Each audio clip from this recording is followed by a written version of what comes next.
Luego de mucha información que apuntaba hacia supuestas divisiones y desencuentros dentro del régimen venezolano, Nicolás Maduro anunció cambios en su gabinete, cambios que constituyeron más bien una rotación ministerial de quienes hacen parte de su círculo cercano y permanecen atrincherados en el poder. Julián Ecuri tiene toda la información. Julián, buena tarde.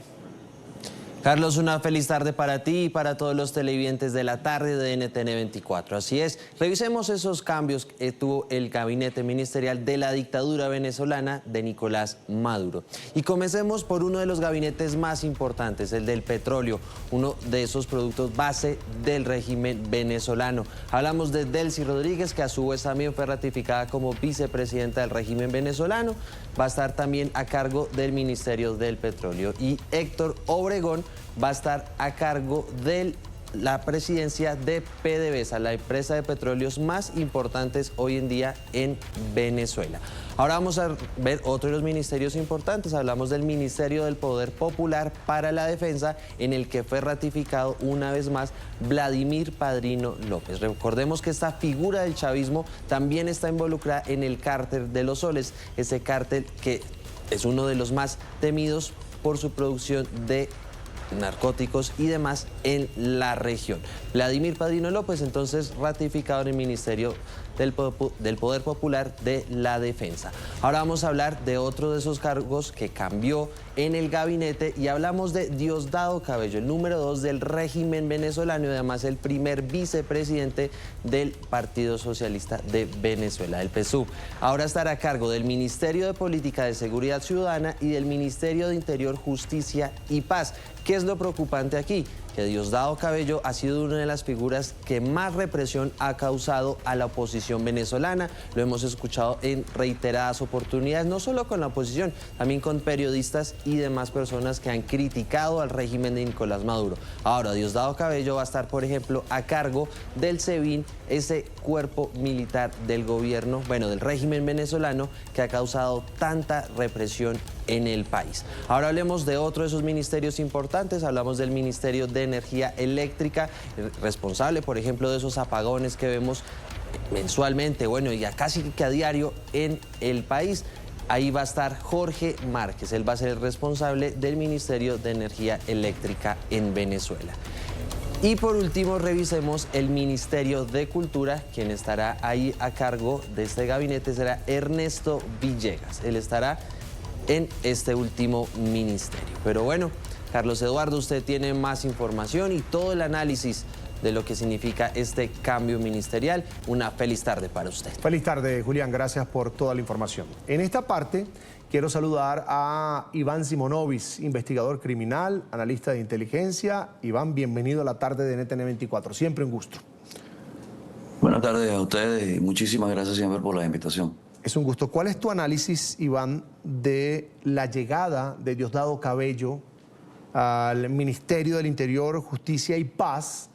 Y pues se será el encargado, Diosdado Cabello, también del esquema de seguridad ciudadana del régimen. Esta figura que amenaza a la oposición, que ordena muchas veces persecuciones a dirigentes, determinados dirigentes disidentes, ahora está encargado de los cuerpos de seguridad del régimen. ¿Qué mensaje está enviando Nicolás Maduro, no solo a Venezuela, al resto del mundo? Mira, primero empecemos por dónde, o sea, cómo llega Diosdado allí. Diosdado llega allí porque, o sea, él está tomando parte del control o de parte de la torta de la hegemonía de poder de Nicolás Maduro y está socavando un poco el poder de Jorge Rodríguez.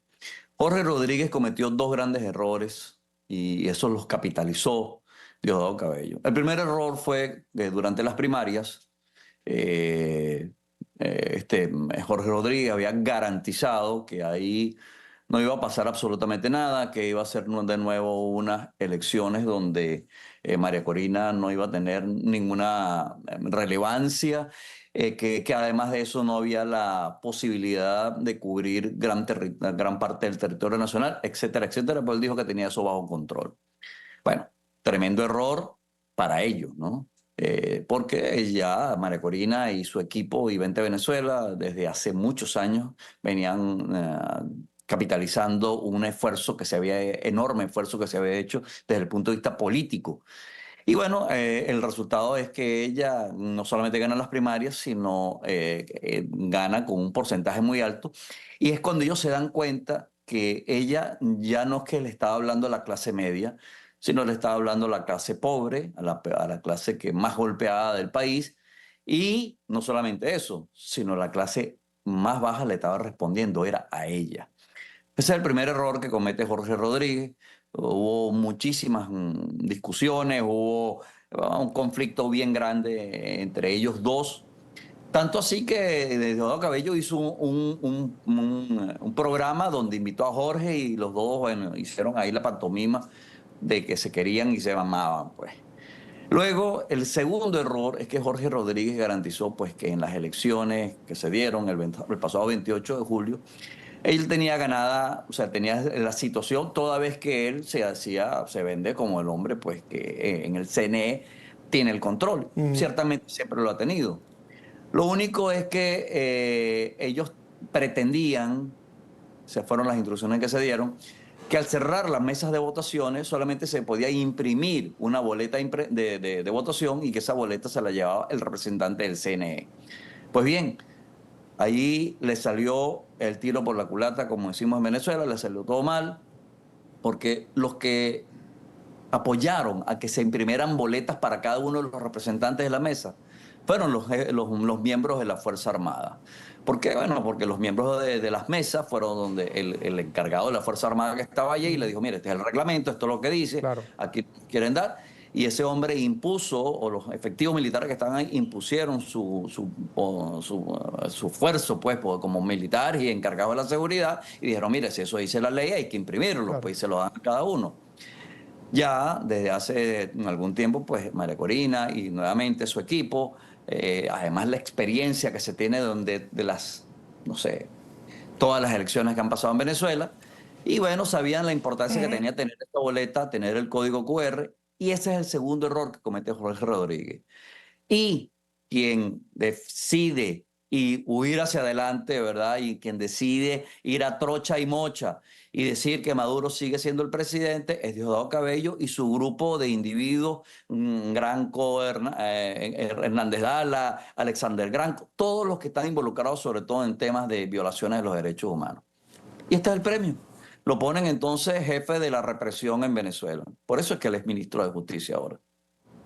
Ahora, Iván, se ratifica al ministro de Defensa, a Padrino López, un oficial que según las cuentas hace mucho tiempo ya debió estar de baja. ¿Qué pasa ahí, puertas adentro de los cuarteles? ¿Realmente tiene el control Padrino López de las Fuerzas Armadas? Sí.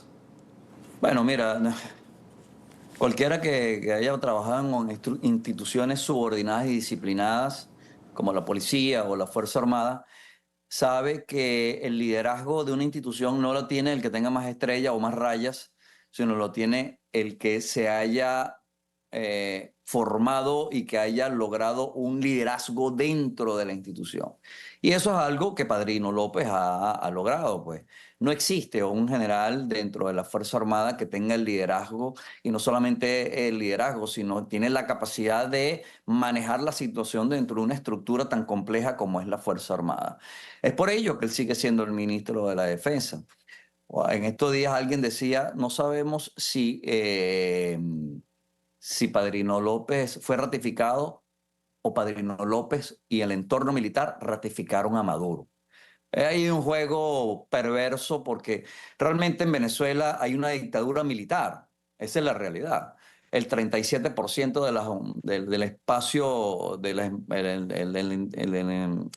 poder del Estado, de las oficinas del Estado, están bajo el control de la Fuerza Armada. Estamos hablando del sistema bancario, estamos hablando hasta del cemento. Es decir, ahí hay cualquier cantidad de individuos de la Fuerza Armada que definitivamente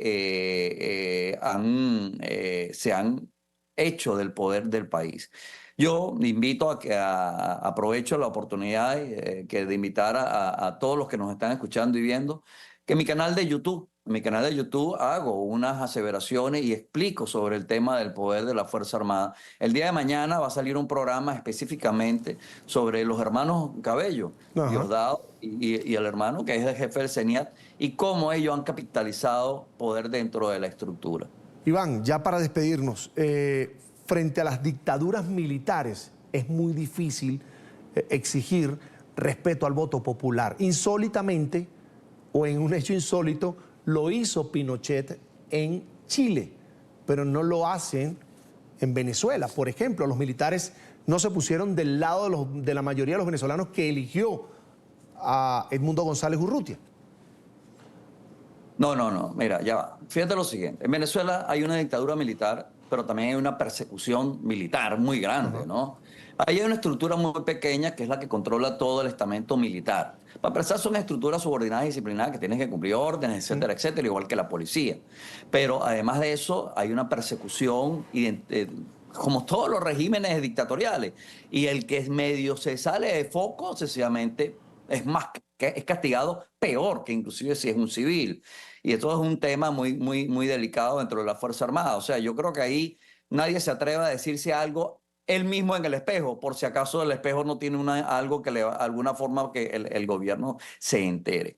Eso por un lado. Por otro lado, es muy importante tener en cuenta que, bueno, por temas estratégicos, los que tienen las armas no tienen las balas. Y los que tienen las armas y las balas no tienen acceso a otra cosa. O sea, que es difícil que tú puedas decir que ahí va a haber un levantamiento militar, que va a haber nada de eso. Tanto es así que en cada desfile militar, el SEBIN, que es la policía política en Venezuela, revisa las armas de todos los que van a desfilar. Así llega, así hasta ahí es el punto de la desconfianza que hay. Ahora, esto no quita de ninguna forma, y esto te lo digo con toda honestidad, el 90% de la Fuerza Armada, así como de la policía o de los hombres de las fuerzas de la ley, están desesperados por salir del régimen. No hay una oportunidad, no ha habido una oportunidad, bueno, no la ha habido, es la realidad, pero hay un control muy férreo contra todos ellos. Entonces, por eso es que la situación no es nada fácil, pues, o sea, ellos los mantienen sometidos y bajo un control de persecución muy rudo. Cuando tú hablas del DIGESIN, bueno, eso es como hablar de las etapas, pues, en la época de Hitler, ¿no? Terrible, terrible. Esa es la grave situación que vive Venezuela. En pantalla, Iván Simonovic, investigador criminal y analista de inteligencia. Como siempre, un gusto, Iván. Será hasta la próxima. Buena tarde. Buenas tardes. Muchísimas gracias por la invitación. Hasta pronto.